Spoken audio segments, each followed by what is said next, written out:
Let's go Broncos! A bold play could redefine how the team plays in the playoffs right now. A play that could change everything we thought we knew about the Broncos secondary. Believe me, this decision is generating heated debate among fans and experts, and I have all the details here. But before we get into it, if you're a true Broncos fan and want to see the team dominate the playoffs, like this post right now, and leave a comment saying, "Go Broncos! We're going to the Super Bowl." That way, I'll know you're with us on this journey to the big game. Now, get ready, because what I'm about to reveal could be the spark that ignites the flame toward the title. The injury to Brandon Jones has shaken up the safety position, opening a critical opportunity for someone to step up in a high-stakes moment. So, the burning question now is, should rookie J.L. Barron, known for his incredible versatility, be the one to take over that starting safety role? Or does veteran P.J. Locke continue to hold the line? J. Barron wasn't drafted just to be a nickel corner. The Broncos clearly saw his multi-dimensional potential, and so far, he's proven he can line up all over the field. We've seen him play nickel corner, outside corner, free safety, and even take snaps as a weak side linebacker.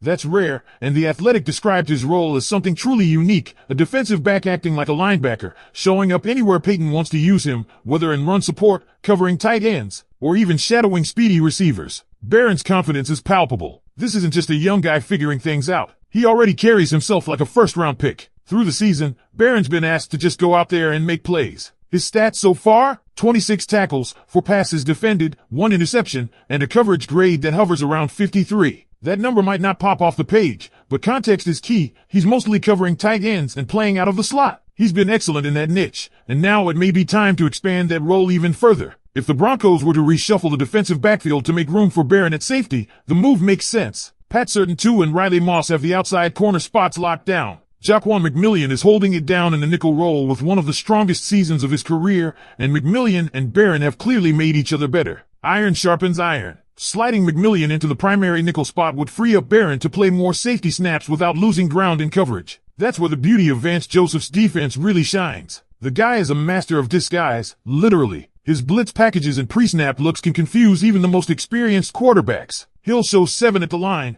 only to rush 4 and drop the rest into coverage. And that's the kind of system where a guy like Barron thrives. His adaptability gives Joseph so many options for switching things up in real time. But let's not pretend it's all seamless. Some fans have pointed out, including from fan-driven outlets like Kodiak Broncos, that playing safety isn't just about coverage skills. Safeties have to call out checks, align the defense, and be a voice of leadership on the back end every single snap. That's not easy, especially for a younger player still learning the ropes of the NFL. However, it doesn't have to be all or nothing. Nobody's saying Barron has to play every down at safety. He can be deployed situationally, depending on the package, depending on the matchup, depending on the moment. Flexibility is the name of the game here, and Barron gives Denver exactly that. Still, if a starter had to be named today, P.J. Locke likely gets the nod. He's a veteran, has spent years in Vance Joseph's system, and more importantly, he knows how to communicate. Against the Packers, when Jones went down, Locke stepped in and played nearly half the defensive snaps, and guess what? The defense got better in the second half. Sean Payton himself said it plainly. He played well. I thought really well. That's high praise from a coach who's usually pretty tight-lipped unless a player truly earns it. P.J. Locke's journey is also one of resilience. After undergoing back surgery in January 2025, he's returned looking even more athletic and fired up. Jones, the man he's replacing, said himself that Locke looks an inch taller and back to his spry self. It's likely his 2024 performance was hampered by that injury, and now, Locke is finally back in full form. His play on special teams this year has been top tier.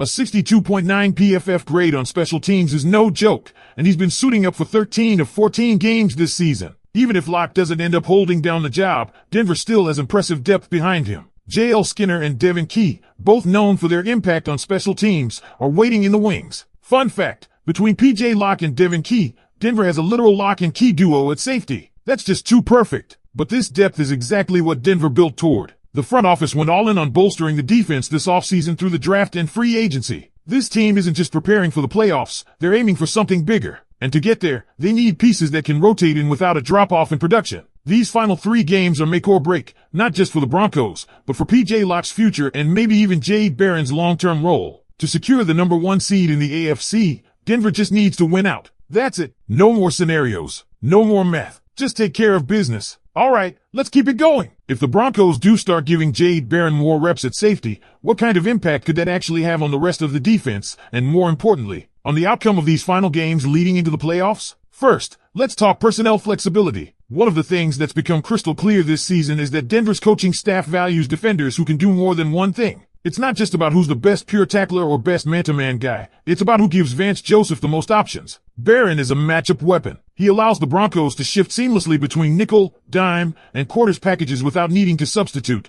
and that kind of disguised look can confuse even the best quarterbacks. If he starts taking more snaps at safety, even in a rotational role, it forces opposing offenses to prepare for more unpredictability. In today's NFL, where versatility is currency, Barron is the type of chess piece every defense dreams about. He might not be the vocal commander of the back end like P.J. Locke, but he can quietly change games by forcing mismatches, closing throwing windows, and making quarterbacks second-guess what they're seeing pre-snap. But here's the catch, and it's a real one. Too much movement, too many adjustments, and too much experimentation this late in the season can backfire. Chemistry matters. The secondary is built on communication and trust, and switching roles or responsibilities too close to the postseason can introduce cracks. If Barron is going to be worked in more frequently, it has to be done with discipline and purpose. That's where Locke's presence becomes so valuable. He can stabilize the group while Barron plays in more hybrid looks. Let's not forget how Locke has worked his way up. Undrafted, overlooked, surgeries, special teams. Now he's starting. Guys like him bring a gritty, grounded leadership that becomes crucial when emotions get high and playoff football begins. The last thing you want in January is a mental error in the secondary costing you a game, and Locke's veteran presence helps guard against that. Meanwhile, the bigger picture is starting to take shape. Denver's defense is peaking at just the right time. Pat Surtain is once again proving why he's one of the top corners in the league. Riley Moss is coming along nicely. Jaquan McMillian has found his groove,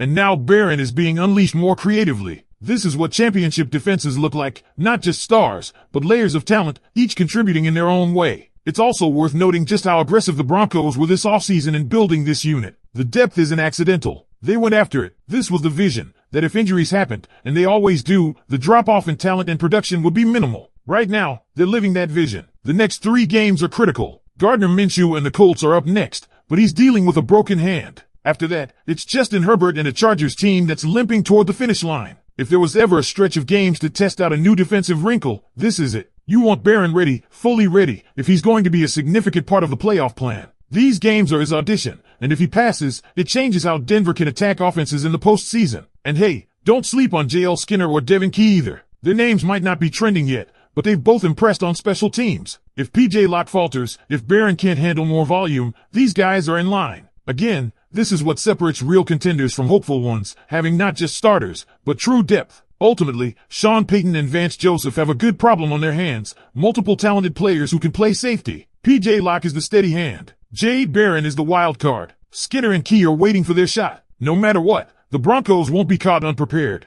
But the path forward still needs to be defined, and the decision might not just come down to who plays better. It might come down to who makes the defense more dangerous. So now that we've broken all this down, let me ask you, if you're Sean Payton, who are you giving more snaps to in these final games? Do you ride with P.J. Locke's experience and reliability? Or do you lean into the explosive potential of Jade Barron and take that gamble, hoping it pays off with an even scarier defense come playoff time? Let me know in the comments, and if you like this breakdown, smash that like button, hit subscribe, and check out the next video that just popped up on your screen. We've got more deep dives coming your way. Go Broncos!